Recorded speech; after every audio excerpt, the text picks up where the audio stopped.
எல்லோருக்கும் வணக்கம். கங்கா ஆர்கானிக் ஃபார்ம்ஸில் நிறைய பேர் கேட்குற காமனான கொஸ்டின் என்னென்னா, இதுபோல் பந்தல் காய்கறிகளாகட்டும், இதுபோல் பந்தலில் பூக்கிற பூக்களாகட்டும், இதெல்லாம் ஏற்றி விடுறதுக்கு ஒரு கொடி பந்தல் வேணும். அதுவும் காஸ்ட் எஃபெக்டிவாக இருக்கணும். அதே நேரத்தில் கம்மியான ஸ்பேஸில் அது ஆக்குப்பை பண்ணுற மாதிரி இருக்கணும். ஸோ மேடம்க்கு பார்த்தீங்கன்னா அதே கான்செப்டில் தான் கேட்டிருந்தாங்க. ப்ளஸ் நிறைய வெரைட்டிஸ் வச்சுருந்தாங்க. ஸோ நாங்கள் சஜஸ்ட் பண்ணது இது போல் கிளைம்பிங் நெட் சப்போர்ட்டிங் ஸ்டாண்டு தான் சஜஸ்ட் பண்ணோம்.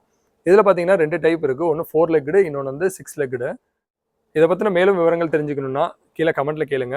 இந்த கிளைம்பிங் நெட் சப்போர்ட்டிங் ஸ்டாண்டில் மேலே பார்த்தீங்கன்னா இது போல் நைலானில் வந்து 6 இன்ச் பை 6 இன்ச்சு அளவுள்ள ஒரு ட்ரெல்லிஸ் நெட் கொடுத்துருக்கோம். இதை சப்போர்ட் பண்ணுறதுக்கு ஒரு நல்ல ஒரு ஸ்ட்ராங்கான பேஸ் கொடுத்துருக்கோம். இதை வந்து காற்றுல வந்து சாஞ்சிருமான்னு கேட்குறவங்களுக்கு கீழே வந்து ஃபுல்லாக வெயிட்டான லோடு உள்ள பேக்ஸ் எல்லாம் வந்து ஆர்கனைஸ் பண்ணியிருக்கோம். ஸோ இப்போ தான் வந்து நம்ம இதை வச்சுருக்கோம். வித்தின் ஒரு 1 or 2 வீக்ஸில் பார்த்தீங்கன்னா இந்த பந்தலில் படர ஸ்டார்ட் ஆகிடும். ஸோ உங்களுக்கும் இது போல் அழகான ஒரு பந்தல் ஸ்டாண்டு வேணும்னா ஆர்டர் ப்ளேஸ் பண்ணுங்கள்.